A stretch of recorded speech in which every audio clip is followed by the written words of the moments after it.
Good afternoon, my good friends. Good afternoon. It is 4:18 p.m. Pacific Standard Time on Wednesday, November 11, 2018. Again, welcome to my live stream. Welcome to my channel. Good afternoon, my good let me introduce myself. My name is Andre Lefevre. Lefevre. I am an independent. I'm an independent citizen journalist, extreme libertarian. I like mouthing off on things political, things cultural, things interesting, and I practice in illicit trade, a very illicit trade. First Amendment is now illegal. Again, let me repeat it. In the United States, First Amendment now is an illicit commodity, and I practice it. And I won't be surprised that at some point the powers that be, the elites, the big tech monopolies will shut me up like it did Alex Jones and like many other libertarian and conservative outlets. So far, they shadow ban me severely, but since I am a true citizen journalist, I don't get paid for this. I'm going to plug and broadcast until they completely take me off the internet. Anyways, I have a full live stream for us today, and I'd like to discuss something that is really close to my heart. And let me just give me just a second. We'll just move this down. Um, I'd like to discuss the Leftie Professorial Class. Now, let me set this up so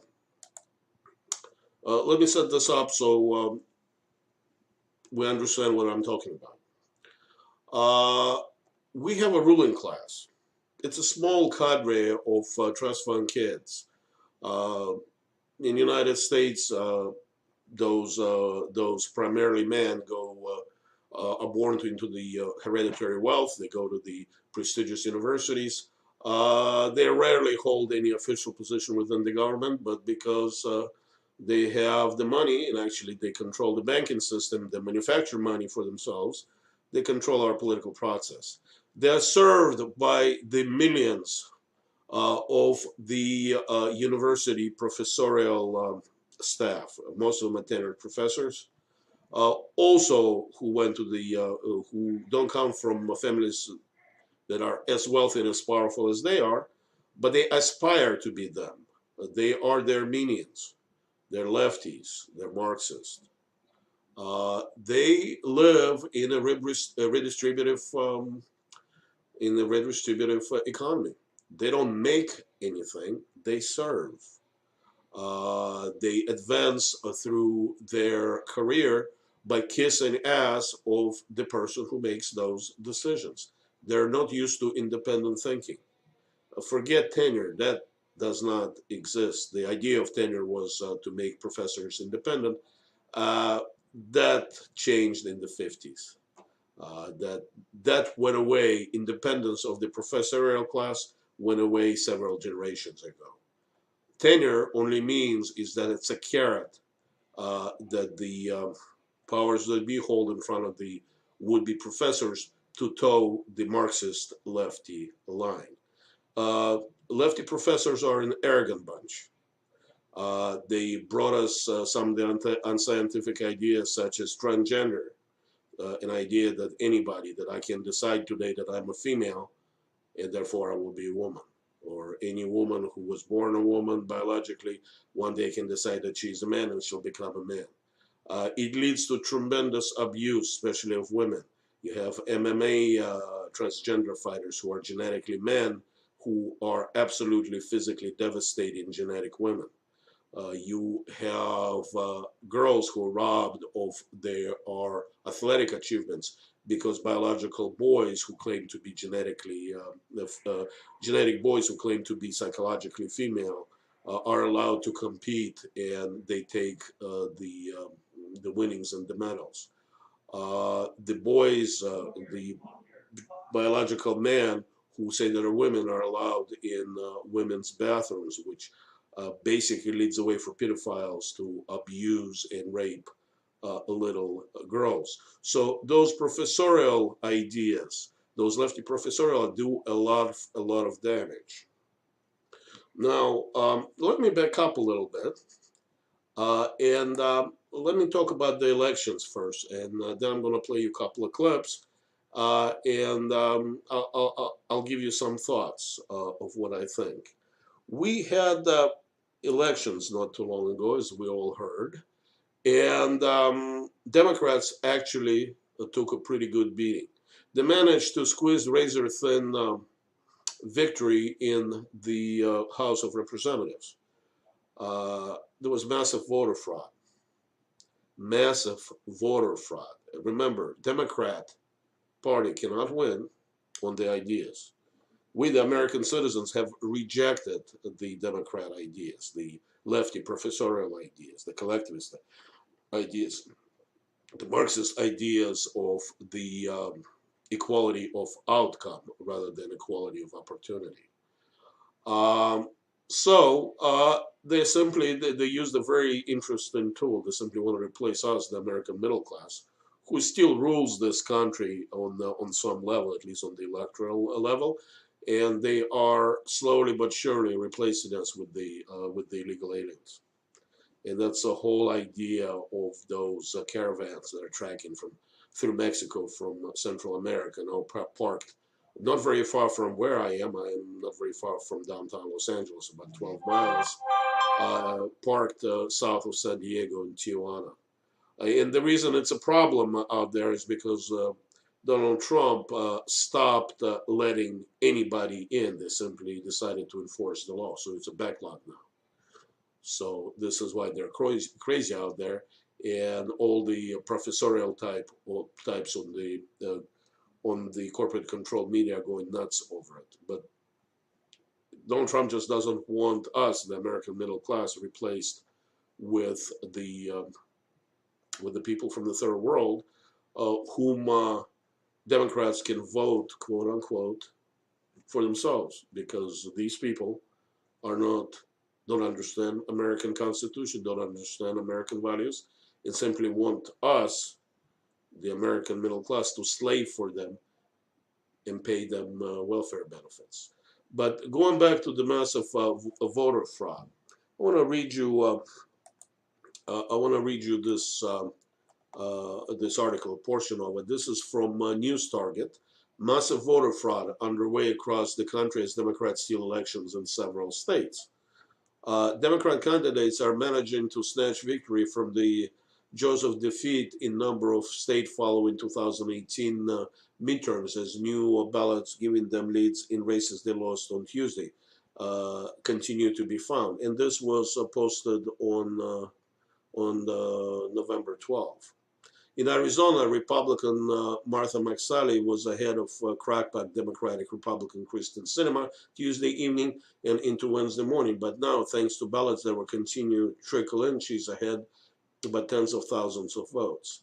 The same thing happened in Nevada as well. Unfortunately for freedom-loving people like us, neither Republicans in Arizona and Nevada have no ability to combat voter fraud the way Democrats practice it. In Florida, I mean, simply in both Nevada and Arizona, there's no doubts that Democrat operatives simply manufactured fraudulent ballots that showed the Democrat candidate winning. It was blatant, and there is no doubt in anybody's mind who is willing to look impartially at these things. That's exactly what happened. In Georgia and in Florida, thank God, Republicans know how to fight the Democrat machines, and we were able to score victories there. Yet it still was a victory, because now I think we have 52 senators that are on our side, and when Justice Ginsburg will vacate her seat, which is going to happen pretty soon, either she's going to pass, or because she is sick, or she will retire. I hope that Donald Trump has enough of an influence on the Republican Party to nominate somebody who is a constitutionalist, who is not an activist lefty, who is not part of the professorial class, who who doesn't believe in American Constitution, who wants to change our country into basically China, because that's their idea. Now, keep in mind that the corporate control media and the propaganda that's being fed on the government on the government colleges, and most of the colleges, even though they say they're private, they derive their money from us, the middle class, when we pay taxes. There are virtually no colleges left in the United States. They don't take money, taxpayers' money. That's us.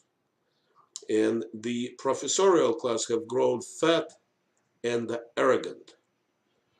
Even the best of the professors show extreme, absolutely extreme arrogance when it comes when it comes to when it comes to us. Let me find you a clip. Just give me a second, of Eric Weinstein being interviewed with being interviewed with let's see, with Jordan Peterson on the Rubin report. And unless you don't know who Eric Weinstein is, he's actually a very interesting. Actually a very interesting professor. He is a lefty who basically renounced, started biting the hand that feeds him. But even he shows a huge amount of arrogance, and you know, it always comes up that way when I want to put something. Here we go. It sometimes just does not work the way I want it to work. Is not capable of getting in surgically. Look what's happening at Harvard. This is such an interesting example about the entire landscape. It's like the upshot. It looks like the upshot of the policies designed to produce something approximating equity, or at least equality of opportunity. The gerrymandering of the admissions process has halved the number of Asians at Harvard. And then Harvard's, of course, denying that strenuously. And they say, well, our selection method is too esoteric to be captured properly by the statistics. It's like, oh, that's really how you're going to defend yourself, is it? Right, there's nowhere. There's nowhere. The Harvard math department, I think, had one female.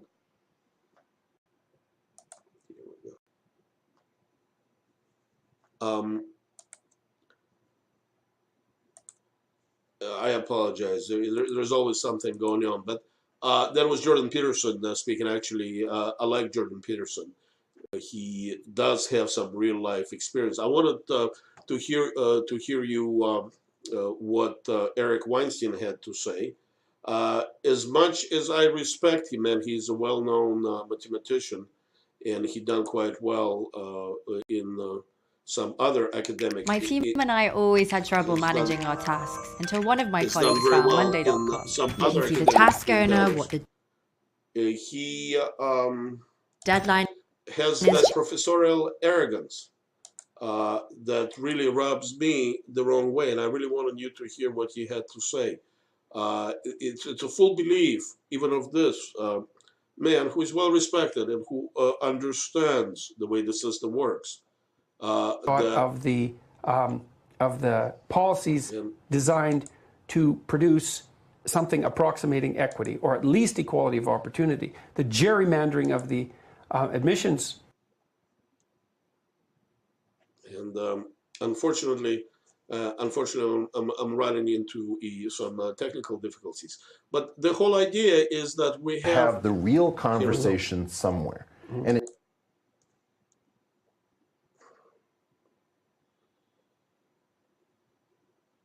needs to not. Well, we also need to have a conversation about why it might be advantageous to be paid less.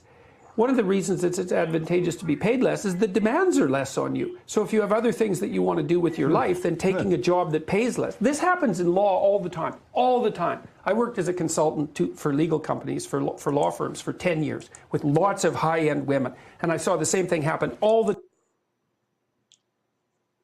So, anyways, for some reason, there are many postulates, and again, I apologize. I just doesn't look like I can make this work. For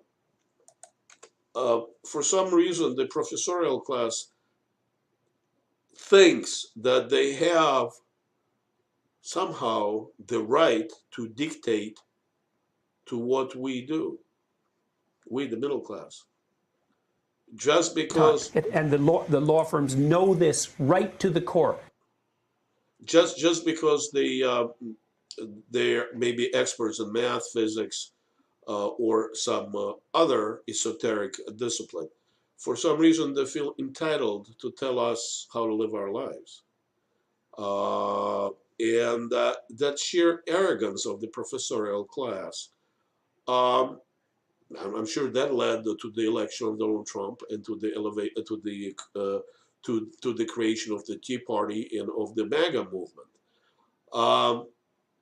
The question that we should ask ourselves, and we haven't, I really have not seen any serious discussion that neither on the corporate control media and not even on the so-called alt-tech media. Actually, I like that, alt-tech on the citizen journalist media.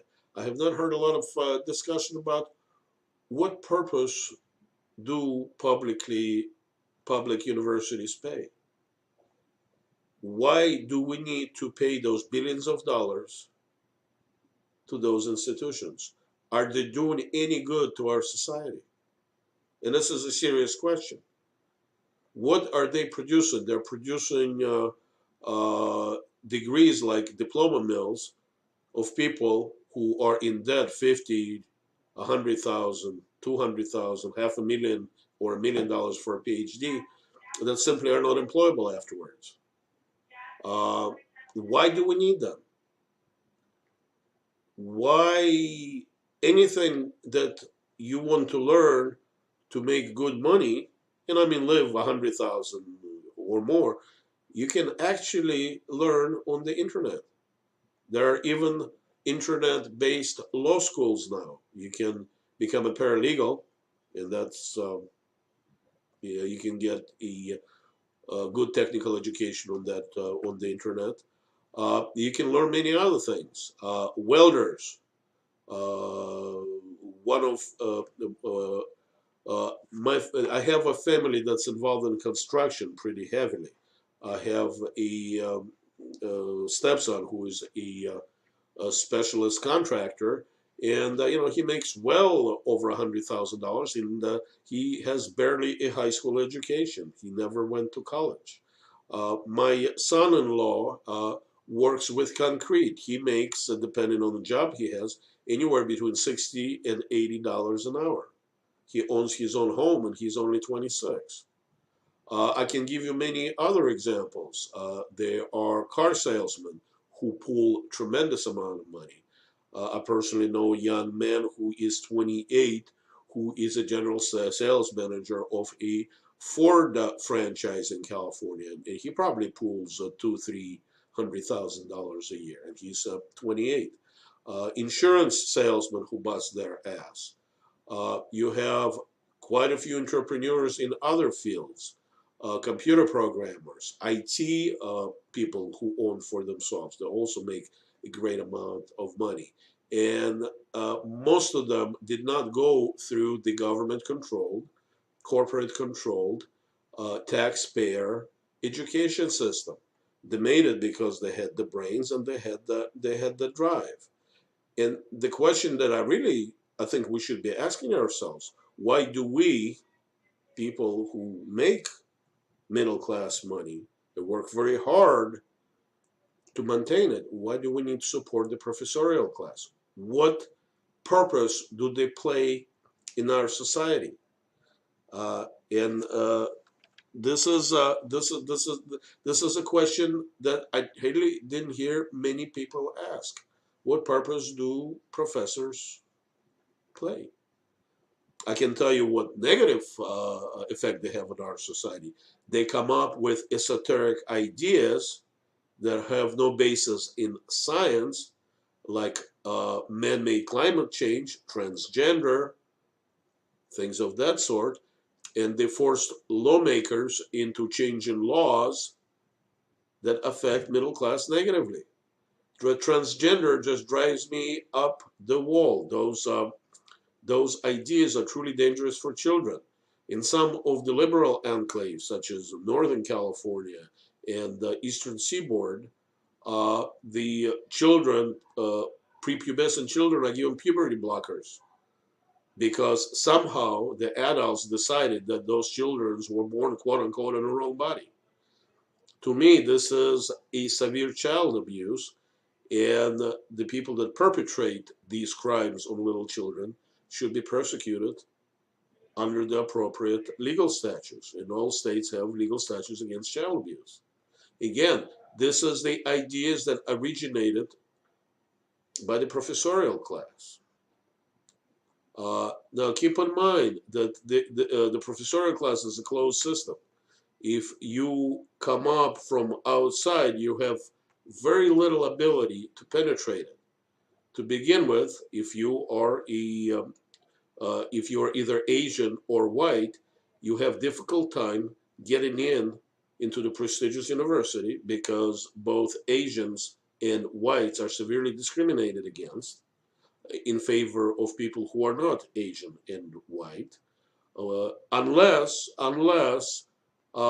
those kids come from the family who has already belonged to the professorial class, and they use basically nepotism. They know somebody who knows somebody. If you're an Asian or a white person, even if you're very bright, getting into the Harvard, Yale, Stanford, UCLA, USC, are virtually zero, regardless of what your IQ scores are, because they simply exclude, discriminate on the basis of race, and they're not even ambiguous about it. Their policies are very clear.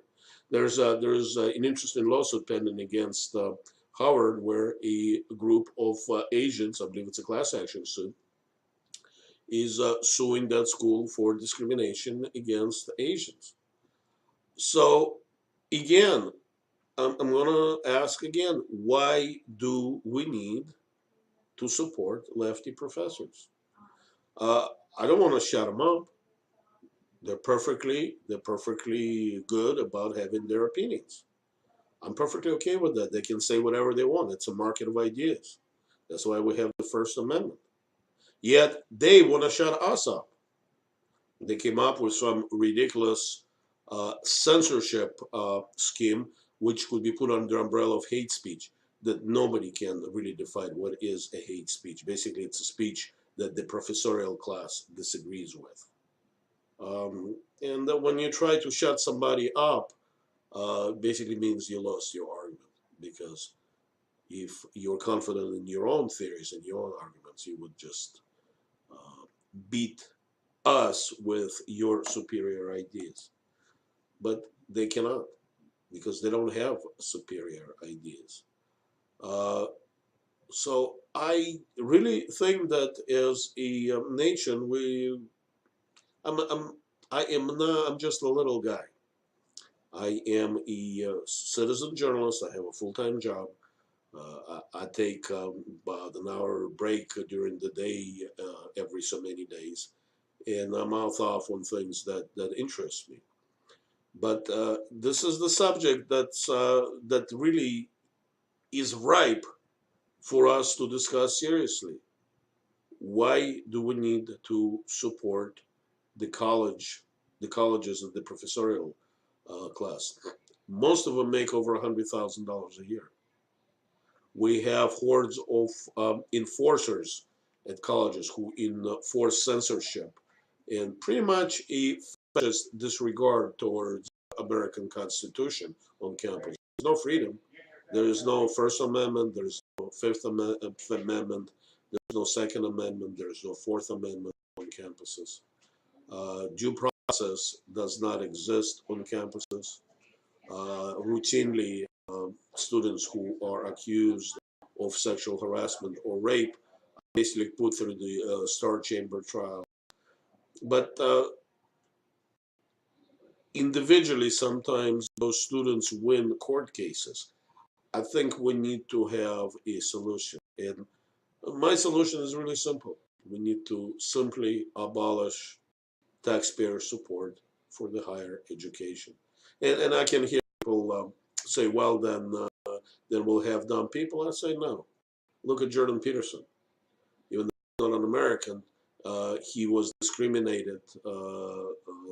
Again, he was discriminated. His speech was, his freedom of speech was under threat at the university where he worked. Well, he went on the alternative media, alt media. He went on YouTube. Now he's doing speaking tours, and he's making way a lot more money as a free thinker than he ever did working for colleges. And my contention is that the majority of people who call themselves professors shouldn't be anywhere near places of learning or teaching because they are incompetent. They're simply incompetent. It's a form of welfare. I truly believe in a truism that if you know how to do something, you do it. And if you don't know how to do it, you teach. And let the free market sort out what type of education we, the American people, want. And the only way to do it is stop that atrocity as the government taxpayer paid higher education. Thank you very much for enduring my rants. As you can see on the screen, this is my website, wildnews.us. If for some reason you want to get in touch with me, just click on the info button and my contact information there. My phone number is there. But unless you know me personally, I suggest you do not contact me without emailing me first. But if you decide to call me, if I'm not busy, I will pick up, as I do once in a while when people call me. I appreciate any feedback. I appreciate any suggestions on the subject I should mouth off on the stories I should do, or on the updates on the stories I have done before. So, time for me to get back to work. It's the day before Thanksgiving. I have a couple of things I need to finish, and then I want to go home early. Happy Thanksgiving, my good friends. I appreciate you joining me more than I can ever relate to you. And God bless you. See you next time. God bless you, my good friends.